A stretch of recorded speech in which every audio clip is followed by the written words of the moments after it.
This is Muhammad Dilshad with the second lesson of Behave English Reader. Title of the lesson is The Sound of Music, and this lesson is divided into two parts. Part 1 is Evelyn Glennie listens to sound without hearing it. पहला part है Evelyn गिलेनी बगैर सुने आवाज़ को सुनती है. How is it possible. हम सोच रहे होंगे, सोच सकते हैं कि कैसे मुमकिन है, कैसे हो सकता है ऐसा. इस स्टोरी में हम पढ़ेंगे एक ऐसी लड़की के बारे में जो फिज़िकली अगर देखा जाए तो वो बहरी थी, लेकिन उसने कमिटमेंट कर लिया था कि मुझे कुछ अपनी ज़िंदगी में करना है और मुझे नॉर्मल ज़िंदगी नहीं गुजारनी. और उसने बहुत सारी परेशानियां बर्दाश्त की, बहुत सारी डिफ़िकल्टीज फेस की उसने. Even she admitted herself in a music school where she use to learn, and there teachers also discouraged her. उसके टीचरों ने उसकी हौसला शिकनी की, उसे बहुत कहा कि तुम ऐसा नहीं कर सकती हो, लेकिन उसने कभी हार नहीं मानी. एंड इवन फिज़िकल डिसेबिलिटी के बावजूद उसने अपनी ज़िंदगी में मेहनत को जारी रखा, और वो जो उसने सीखने का फ़ैसला किया था वो सीखती रही. और एक दिन ऐसा आया कि उसी एकेडमी में उसने टॉप लेवल्स के जो अवार्ड्स थे वो अचीव किए थे. Let's start the lesson. Before you read, lesson पढ़ने से पहले एक पॉइंट है जो हम इस लेसन के बारे में किसी हद तक समझ सकते हैं उसको पढ़ करके.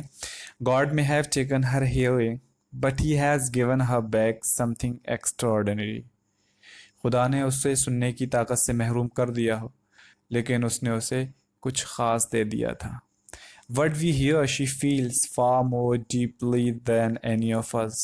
जो हम सुनते हैं उसी को वो हमसे बहुत ज़्यादा दूर से, यानी जितना दूर से हम सुन सकते हैं वो उससे कहीं ज़्यादा दूर से उसे महसूस कर लेती है. That's why she expresses music so beautifully. यही रीज़न है कि वो म्यूज़िक कितना खूबसूरती से एक्सप्रेस करती है. Read the following account of a person who fought against a physical disability and made her life a success story. ये कहानी पढ़िए उस शख्स की ज़िंदगी के बारे में जिसने फिज़िकल डिसेबिलिटी से लड़कर अपनी ज़िंदगी को ही एक सक्सेस स्टोरी बना दिया था. Rush hour crowds jostle for position on the underground train platform. भीड़ के वक्त लोग अंडरग्राउंड ट्रेन प्लेटफॉर्म पर जगह पाने के लिए एक दूसरे को पुश कर रहे थे. A slight girl looking younger than her 17 years was nervous yet excited as she felt the vibrations of the approaching train. एक छोटी लड़की जो अपनी 17 साल की एज से भी कम दिख रही थी, कुछ परेशान थी, लेकिन उसके बावजूद, यानी परेशान होने के बावजूद वो एक्साइटेड थी, क्योंकि जैसे ही उसने ट्रेन के आने की जो वाइब्रेशंस होते हैं, जो थरथराहट थी, वो उसने फील कर ली थी. It was her first day at the prestigious Royal Academy of music in London and daunting enough for any teenager fresh from a Scottish farm. ये उसका लंदन के royal academy of music, prestigious royal academy of music में first दिन था. यानी उसने जब वहाँ एडमिशन लिया था prestigious royal academy of music in London, तो ये उसका पहला दिन था उसको अटेंड करने का. daunting enough for any teenager. daunting enough, this means daunting enough यानी डरते हुए, काफ़ी हद तक डरते हुए, या अपने आप में खौफजदा होते हुए. daunting enough for any teenager fresh from a Scottish farm. वो स्कॉटलैंड से थी और लंदन में नई थी. इसी पर ये सेंटेंस है कि daunting enough for any teenager fresh from a Scottish farm. Scotland से होते हुए daunting enough, काफ़ी हद तक डरते हुए, इस वजह से कि वो टीनेजर थी और स्कॉटलैंड से थी और नई थी वहाँ, यानी शुरू ही में उसने वहाँ रहना शुरू ही किया था. But this aspiring musician face the bigger challenge than most. लेकिन ये म्यूज़िक सीखने की ख्वाहिशमंद अ, बच्ची ने, ये लड़की ने बहुत सारे बड़े बड़े चैलेंज अपनी ज़िंदगी में फेस किए. She was profoundly deaf.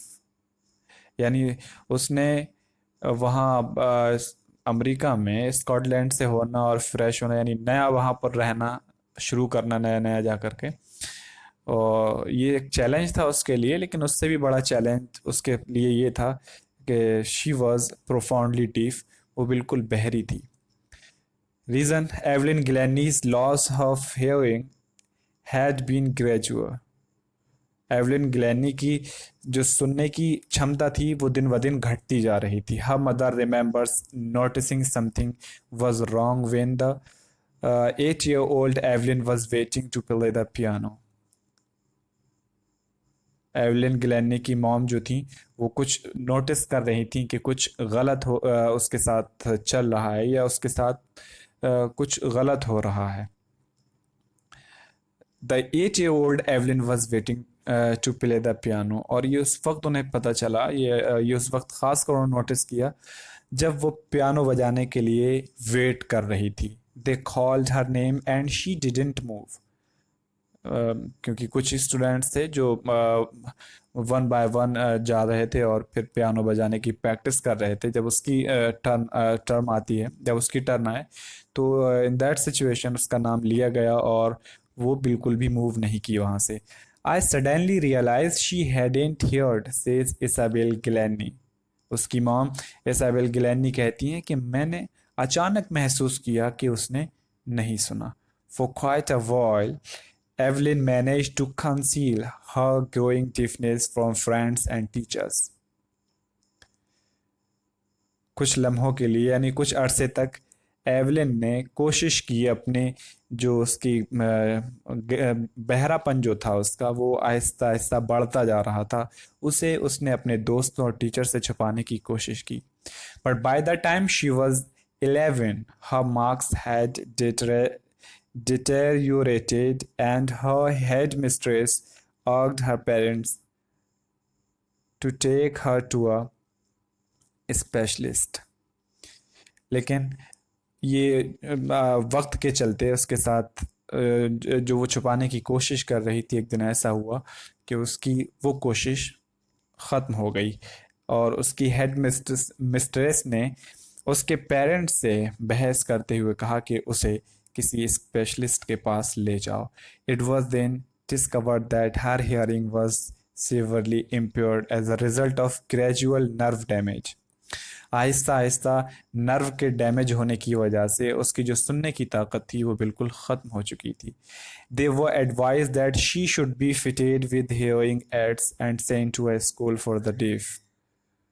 उन्हें मशवरा दिया गया, यानी उसके पेरेंट्स को एडवाइस दिया गया कि उसे कुछ हियरिंग एड्स से फिट करके, यानी जो सुनने की कुछ मशीन्स होती हैं, हियरिंग मशीन जो होती हैं, वो प्रोवाइड कराकर उसे बहरों के स्कूल में भेज दिया जाए. Everything suddenly looked black, says Evelyn. और ये जो एवलिन इंट्रो दे रही थी राइटर को, तो एवलिन कहती हैं कि एवरीथिंग सडनली लुक्ड ब्लैक. उस वक्त सारी, यानी सब कुछ जो था वो ब्लैक सा नजर आ रहा था. But Evelyn was not going to give up. वो हार मानने वाली नहीं थी. She was determined to lead a normal life and pursue her interest in music.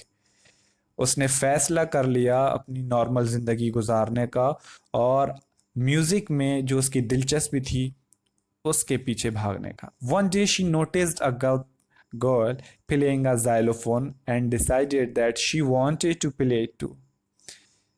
एक दिन उसने नोटिस किया कि एक लड़की जो है वो जाइलोफोन बजा रही है और उसने फैसला कर लिया कि मैं ये बजाना चाहती हूँ.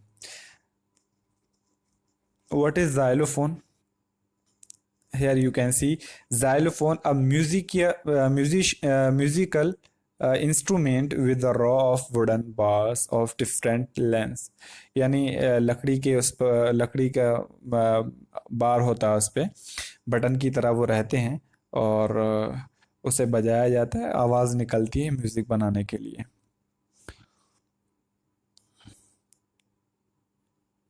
Most of the teachers discouraged most of the teachers discouraged her, but percussionist Ron Forbes spotted her potential. बहुत से टीचर्स ने उसकी हिम्मत तोड़ने की कोशिश की, उसे डिस्करेज किया, लेकिन एक परकसनिस्ट था जिसे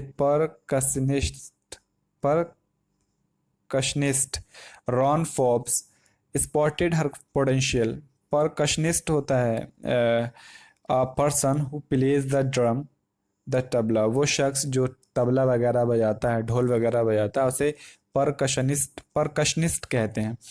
उसका नाम था रॉन फोर्ब्स, जिसने उस बच्ची की सलाहियत को भांप लिया। He began by turning to large drums to different notes.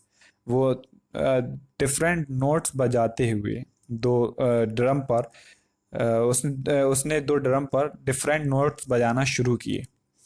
Don't listen through your ears, he would say, उसने कहा कि तुम कानों से सुनने की कोशिश मत करो। Try to sense it some other way, इसे दूसरे तरीके से महसूस करने की कोशिश करो, सेज एवलिन। यानी एवलिन बता रही थी कि जिस वक्त मैंने उसमें एंट्री की और मैंने चाहा कि मैं ज़ाइलोफोन बजाना चाहती हूँ, तो बहुत से टीचर्स ने मना किया कि तुम ऐसा नहीं कर सकती, लेकिन एक तबला बजाने वाला था जिसने मेरे पोटेंशियल को रिकॉग्नाइज कर लिया, और उसके बाद उसने दो ड्रम बजाना शुरू किए, और दो डिफरेंट नोट्स थे जिनको वो उन तबलों पर बजाने की कोशिश कर रहा था। और उसके बाद उसने उसी वक्त ये रियलाइज़ कराया मुझे कि इसे कानों से सुनने की कोशिश मत करो, बल्कि दूसरे तरीके से महसूस करो। Suddenly I realized I could feel the higher drum from the waist up and the lower one from the waist down.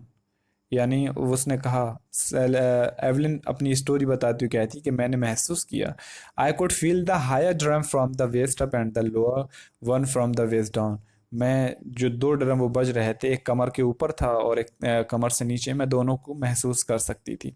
Forbes repeated the exercise, उसने दोबारा फिर एक्सरसाइज को रिपीट किया, and soon Evelyn discover that she could sense certain notes in different parts of her body. और उसने महसूस किया कि वो डिफरेंट नोट्स को और अपने बॉडी में महसूस कर सकती है। I had learn to open my mind and body to sounds and vibrations. Evelyn कहती हैं कि मैंने अपनी बॉडी और अपने माइंड को खोल रखा था, ओपन कर दिया था सेंस पावर बढ़ाने के लिए। लोग जिसे सुनते हैं, सुन कर के जानते हैं, मैं उसे महसूस करके और रियलाइज करके जानने लगी।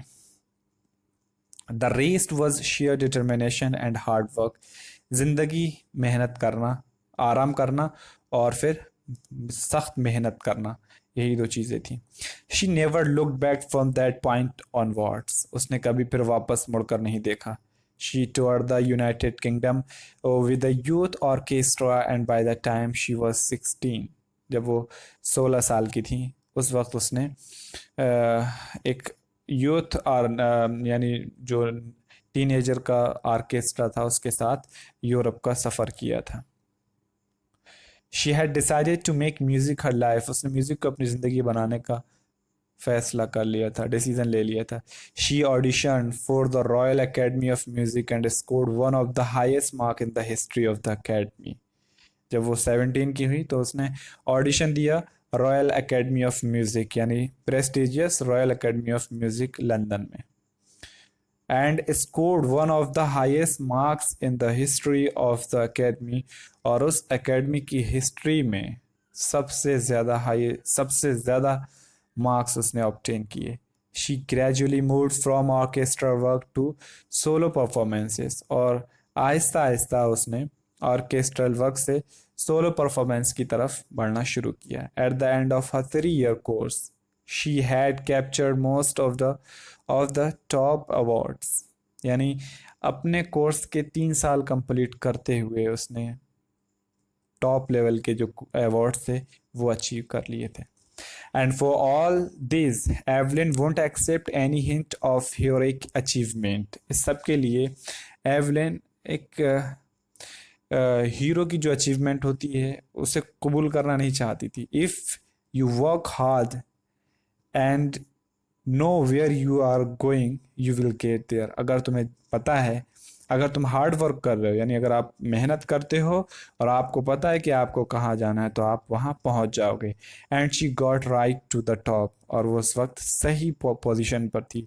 The world's most sought after multi percussionist with a mastery of some 1000 instruments. जिसके साथ टॉप लेवल के तबले बजाने वाले थे, तबलेबाज थे, और बहुत ही कीमती जो प्रेशियस इंस्ट्रूमेंट्स थे. And hectic international schedule. और उसका एक बिजी, यानी इंटरनेशनल लेवल पर एक बिजी शेड्यूल था प्रोग्राम अटेंड करने का. That was his achievement. It is intriguing to watch Evelyn function so effortlessly without hearing. ये बहुत ज़्यादा दिलचस्पी होती थी, यानी बहुत ज़्यादा दिलचस्पी होती थी, बहुत ज़्यादा ख्वाहिश होती थी एवलिन के फंक्शन को देखना, क्योंकि वो बगैर सुनते हुए भी इतनी मेहनत से अपना वर्क करती थी, उस फंक्शन को अंजाम देती थी. In our 2 hour discussion she never miss the word. 2 घंटे के डिस्कशन में उसने एक भी वर्ड मिस नहीं किया. शी सेड, यानी राइटर बता रहे हैं कि एवलिन कहा, मैन विद बशी बियर्ड्स गिव मी ट्रबल. भारी दाढ़ी वाले जो लोग होते हैं उनसे मुझे परेशानी होती है. शी लाउड, वो हंसी. हंसते हुए उसने कहा, it is not just watching the lips. ये सिर्फ होठ देखना नहीं होता है, it's the whole face, especially the eyes. She speaks flawlessly with the Scottish lilt. My speech is clear because I could hear till I was 11. यानी वो अपने बारे में बता रहे हैं, क्योंकि वो जब लोगों को बोलते हुए देखती थी तो आवाज़ तो सुन नहीं पाती थी, but from their face movement she use to realize that what that person is saying and what he want to say like this. सिर्फ अंदाज़ा होता था, जिसकी वजह से दाढ़ी वाले लोगों को, भारी दाढ़ी जिनकी होती थी, उनकी वजह से उसको प्रॉब्लम होती थी उनके अल्फाज समझने में. उसने कहा सिर्फ उनके होठ ही देखने से लफ्ज़ों का अंदाज़ा, शब्दों का अंदाज़ा नहीं होता. It's the whole face, especially the eyes. ये पूरे चेहरे को देखने के, पूरे मूवमेंट्स ऑफ होल फेस, पूरे चेहरे की जो मूवमेंट्स होती हैं, हरकत होती हैं और मूव्स होती हैं, उन्हें देखने से पता चलता है. She speaks flawlessly with a Scottish lilt. और वो स्कॉटिश वे में बात करती थी. My speech is clear because I could hear till I was 11. Evelyn ने कहा कि मेरी स्पीच जो है वो क्लियर है. रीज़न ये है कि मैं 11 साल की उम्र तक सुन सकती थी, यानी 11 साल के बाद मैं बहरी हुई. But that doesn't explain how she manage to learn French and master basic Japanese. और उसने ये नहीं बताया कि किस तरीके से उसने फ्रेंच और मास्टर बेसिक जापानीज़ को उसने सीखा था. यानी कुछ ये 2 लैंग्वेज जो थी उसको भी उसने सीखा था, लेकिन उसके बारे में उसने नहीं बताया. As for music she explains it pours in through every part of my body. Music के बारे में वजाहत करते हुए एवलिन कहती हैं कि ये मेरे जिस्म से, it pours in through every part of my body, मेरी बॉडी के एक एक पार्ट से म्यूज़िक छलकता है, यह म्यूज़िक बहता है. Like this it tingles in the skin, my cheekbones and even in my hair. ये मुझे महसूस होता है, रियलाइज़ होता है इससे मुझे, या मैं महसूस करती हूँ इसको इन माई स्किन, अपने स्किन में, माई चीक बोन में, and even in my hair, अपने बालों तक में मुझे वो महसूस होता है.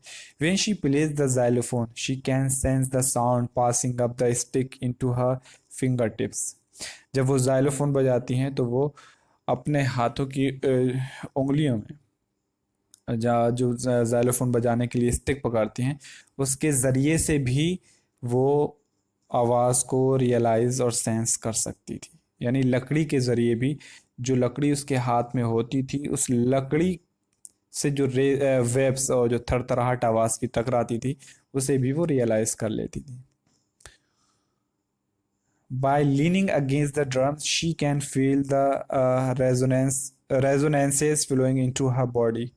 यानी ड्रम से लीन होकर के टेक लगा करके वो महसूस कर सकती थी जो आवाज़ इको वगैरह की जो आवाज़ निकलती थी उसको. On a wooden platform, she removes her shoes so that the vibration pass through her bare feet and up her legs. और वो वुडन प्लेटफॉर्म पर अपने जूतों को उतार देती थी. उसके बाद जो वाइब्रेशंस होते थे वो उसके पैरों से, यानी जो नंगे पैर वो थे उसके उससे पास होते थे और वो ऊपर तक उसको महसूस कर सकती थी. Not surprisingly, Evelyn delights her audience. हैरत में पड़ने की बात नहीं है, एवलिन अपने ऑडियंस को खुश करती थी, यानी बहुत ज़्यादा उन्हें डिलाइट करती थी. इन 1991 she was presented with the royal Philharmonic societies prestigious soloist of the year award. ये एक अवार्ड था सोलोइस्ट ऑफ द ईयर. उसने उस सोसाइटी से यानी फिलहार्मोनिक सोसाइटी से वो award, prestigious soloist of the year का अवार्ड उसने पाया.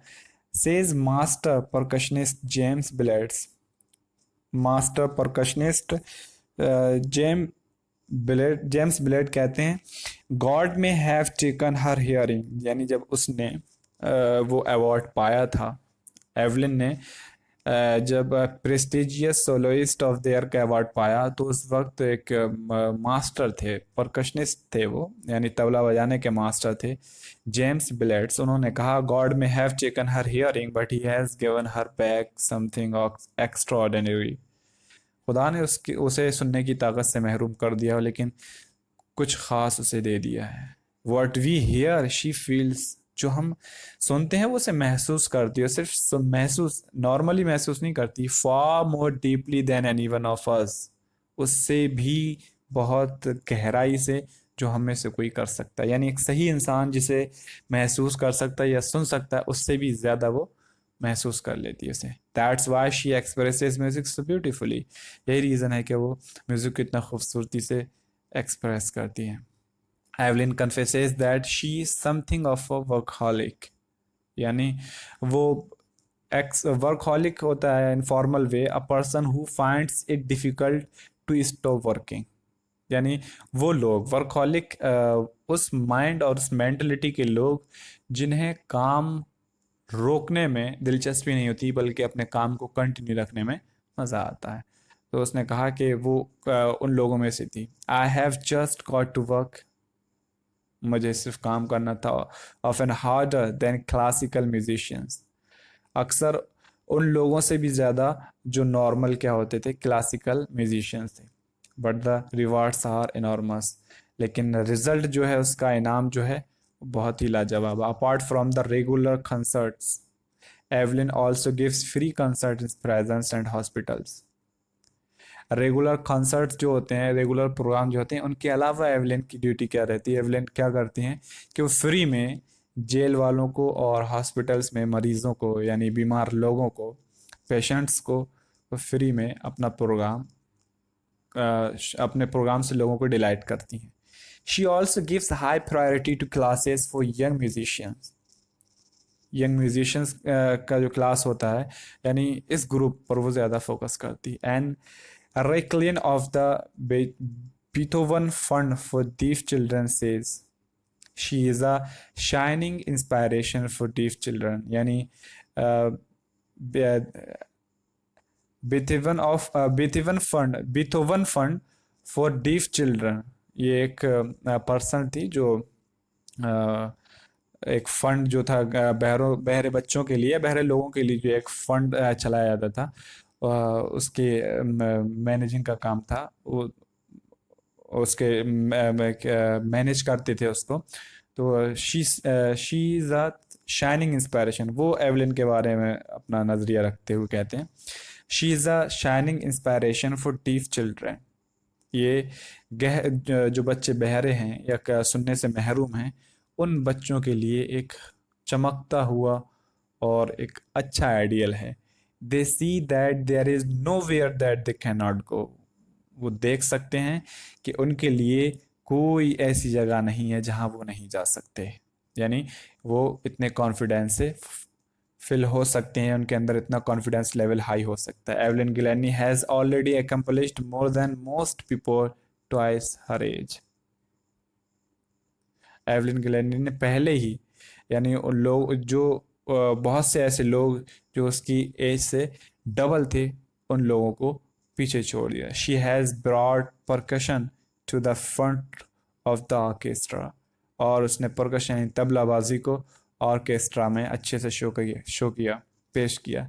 And demonstrated that it can be very moving. और उसने ये इशारा कर दिया इस चीज़ की तरफ, या ये जाहिर कर दिया कि बहुत ज़्यादा चलन में हो सकता है। She has given inspiration to those who are handicapped. और हैंडीकैप्ड लोगों को या हैंडीकैप्ड पर्सनस को उसने इंस्पायर किया बहुत ज़्यादा। People who look to her and say, जो लोग उसे देखते हैं वो कहते हैं, if she can do it, अगर वो कर सकती है, आई कैन, मैं कर सकता हूँ। And not the least she has given enormous pleasure to millions. और इसमें कोई दो राय नहीं कि उसने लाखों लोगों को खुश किया है। डेब्रॉक कॉले ये राइटर हैं इस स्टोरी के, उन्होंने इस स्टोरी को लिखा है। I hope you have understood this lesson. If you have any problem, you can ask in comment box. Inshallah, I will try to explain that. Bye.